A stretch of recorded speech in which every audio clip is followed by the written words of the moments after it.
Antarctica is the only continent on Earth to have never been mined. Of course, like anywhere else on Earth, there are valuable metals and resources under the surface here, but no one has dug them up yet. Is it because Antarctica is a frozen desert covered in ice? Yes, but it's also because of the Antarctic Treaty, an international agreement that keeps the continent reserved for peaceful, civilian, and scientific use. Specifically, Article 7 under the Madrid Protocol of the treaty bans any activity relating to mineral resources other than scientific research south of the 60th parallel south, this circle encompassing the whole Antarctic. This ban is not law though. Antarctica might be the only continent which hasn't been mined, but it's also the only continent without a government and the ability to maintain its rule of law. Nobody owns the continent. Who's gonna govern it? Only up to 5,000 people live there at a time, but none permanently, with the population more than halving during their brutal and dark winters. And they're split up into small research stations representing 32 different countries. An individual station may be able to maintain governance and order, but across the continent, it's all just a gentleman's agreement not to use your bases for military or prospecting purposes. Originally, the continent was a free-for-all. Anyone could come in and set up base here, but the treacherous waters, icy and rugged landscape, and awful temperatures deterred most. It wasn't until the 1950s when Antarctica really experienced its first boom in stations and population. Sure, 7 nations had a legal claim over the continent: Norway, Australia, France in the middle of that, New Zealand, Chile, Argentina, and Britain overlapping their claims, but the US and the Soviets had also sprinkled the continent with researchers and stations, in part for strategic reasons, in part to flex their scientific power over the other. One of the major reasons the US under the Eisenhower administration pushed so hard to freeze Antarctic claims was to stop the Soviets from entering their own claim and putting who knows what there. Probably a weather balloon station or something. But it was also a materialized extension of what I'd call post-war liberal internationalist ideas. You know, the idea that we should solve conflict through diplomacy rather than war, that we should strive to uphold imagined human rights and the rule of law, that we should stand against authoritarianism everywhere, no matter how much of a wasteland the area was. Big D was into all these ideas, and he personally pushed hard to keep the continent peaceful.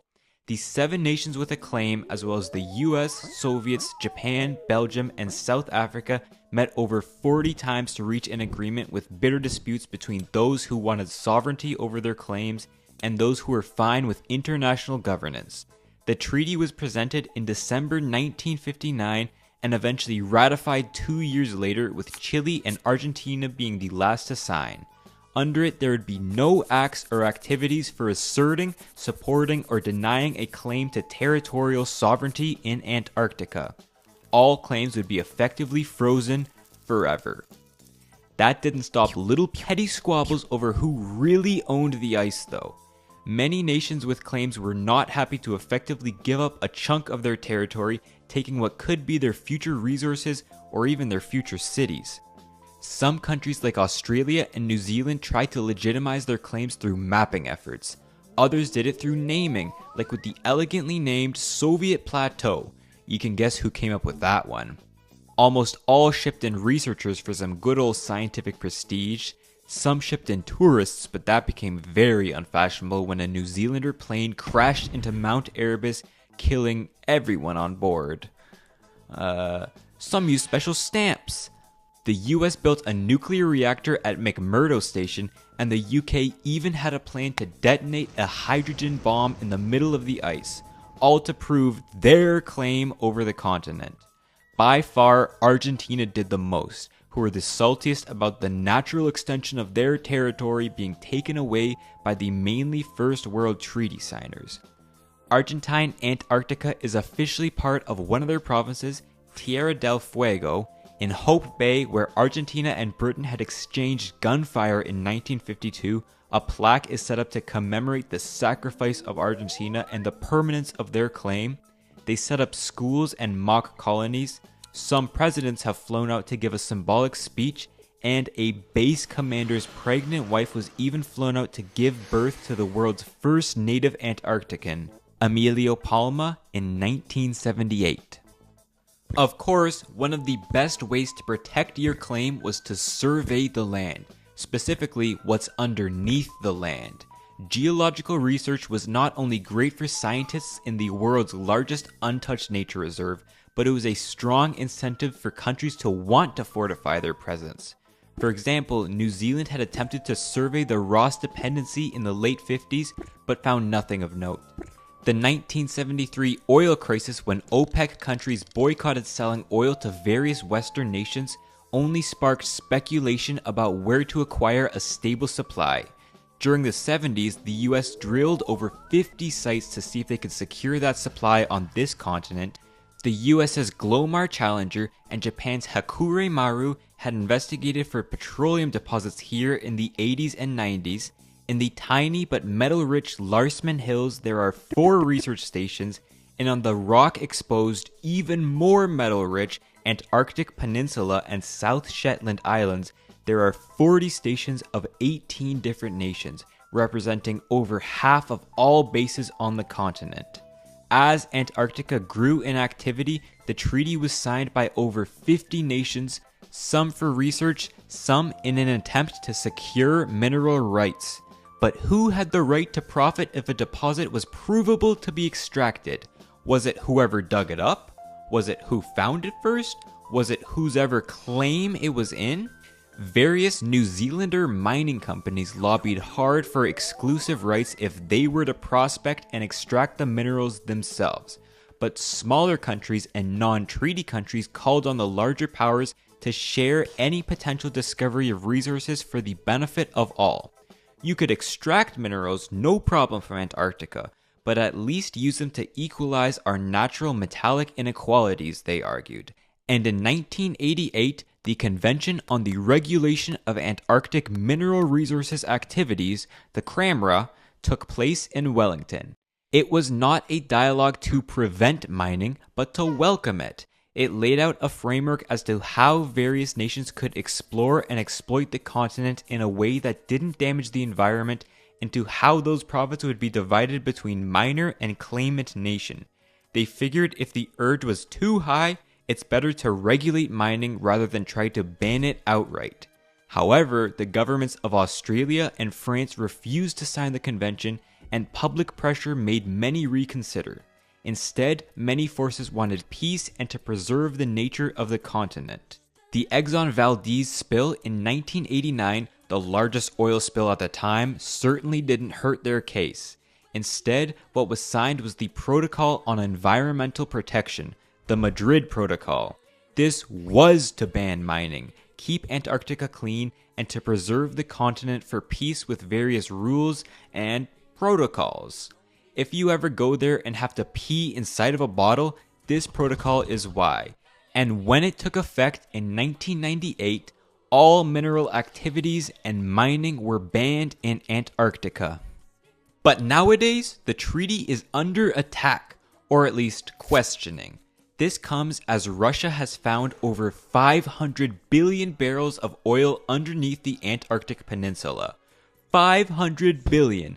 That's almost twice Saudi reserves and over 14 times what the Americans currently have. At $100 a barrel, that could be $50 trillion of oil sitting underneath Antarctica. That's an insane amount of money and an insane amount of oil. Antarctica is also known to have deposits of coal in the Trans-Antarctic Mountains, iron in the Prince Charles Mountains, gold and silver in Queen Maud and Queen Elizabeth Land, boron, phosphorus, and uranium in the Larsman Hills, and porphyry copper, the cheapest type on the peninsula. Yet Russia is the only known nation to explicitly survey for minerals under the Madrid Protocol. A 2021 report by the Russian government lays out a plan to observe Antarctica's geological structures, the thickness of the sedimentary cover, and to create a comprehensive information base on the mineral potential by 2030. Another report states the purpose as geopolitical in its nature. It was the state-owned company Rosgeo who found this massive oil deposit. not one that was privately owned looking for profit. Of course, all of this is banned under the Antarctic Treaty. You cannot prospect for minerals, but you can research. By laundering mineral exploration in with geological research, Russia is able to just skirt the line to the point where no one really calls them out for it. After all, hydrocarbons are a natural part of the environment. But the issue is also boiling up at a time when Russia has done some objectively worse things, so prospecting for oil doesn't really top the charts on why others might not be too happy with them. Does that mean they can sneak ahead and extract? No. What these news agencies and their high-tech visuals fail to understand is that Russia did not find 500 billion barrels of oil. Well, yes, they found it. It's there somewhere below the surface, but they didn't really find it. It doesn't matter if the oil is there or not. It matters if it's usable. Ice covers 98% of Antarctica. Only these little sections across the continent are rock exposed, which would amount to an area only about as large as Colorado spread across a glacier about this size. Antarctica is also notoriously hard to work in.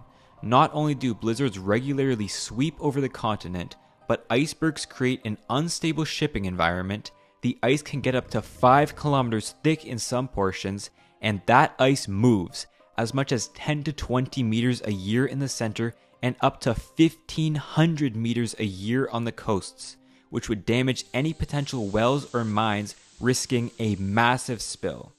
It also lacks a stable population and workforce, meaning anyone coming here to mine needs to be paid top dollar for their work. The continent is over 3,000 kilometers from Buenos Aires and over 4,000 from Cape Town, so transporting goods and people is not straightforward. And without the infrastructure already in place, miners would need a hefty investment to even start extraction. Simply put, if the price of oil is too low, nobody is going to mine there out of basic economic sense. The cost would simply be too high. If oil isn't consistently getting $150, possibly $200 a barrel, there's no point even trying to mine here. And this is where these reports on Russia's oil discovery fail.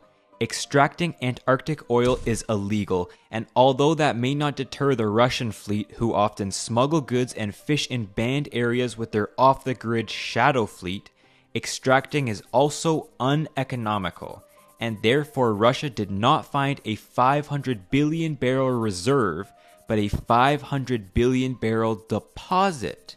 A mineral deposit is something that's in the ground. A reserve is something that could be used, but we just haven't got around to yet. It makes no sense to compare Antarctica's oil deposit to Saudi Arabia's oil reserves, because the ones down here are locked out of production through their high costs. Look at this graph of America's crude oil reserves over time. Did the amount of oil they had suddenly fall by a fifth in 2020? No, the price of oil fell from $70 a barrel to around $40, making that expensive fifth not worth the cost to extract any longer. Did their oil supply suddenly double in a decade and a half? Kind of, as new technology made it possible to frack for shale oil, but the amount in the ground didn't change at all. We just don't have the current technology or prices to make mining for Antarctic oil possible right now. A 1992 study by John Kingston at the U.S. Geological Survey estimated that the amount of oil reserves Antarctica could have are about 19 billion barrels under normal conditions, or 6 billion under difficult recovery conditions. That would place Antarctica in between Norway and Qatar instead of 2 times Saudi Arabia when counting reserves. That's still a lot of oil, and it still might be enough of an incentive for countries to come in and break the treaty. Formally, the Madrid Protocol does not expire, but in 2048, any country will be allowed to call for a discussion to amend its rules, and by a 3/4 majority vote, they could be changed or even scrapped. That's only 24 years away, and the conventional thinking is that there is going to be a discussion on Antarctic mining in the late 2040s. Now, if the entire protocol and treaty will be thrown away, who knows? In 2016, the Ross Sea region was formally put under special protection, the largest area where commercial fishing is banned, so we're still at least trying to preserve the continent. But if it were repealed, what would companies and governments actually gain from these relatively small reserves and high costs to produce? Security and a steady supply of energy. China and India are the first and third largest importers of crude petroleum on Earth. Oil makes up a large portion of the electricity and chemicals that have fueled their rapid growth over the past few decades. And currently, China has 5 Antarctic research stations, India has 2, Russia has 6, and America has 5. Are these all for research, or are there some ulterior motives? The US and China are now in the middle of a trade war. India and China are in the middle of a trade war. Russia's been increasingly cut off from the Western world, and trade in go-between countries has boomed. Meanwhile, all major powers have thrown out the old rules of international trade and have showered their own national companies with subsidies and tax benefits. Well, all except Europe.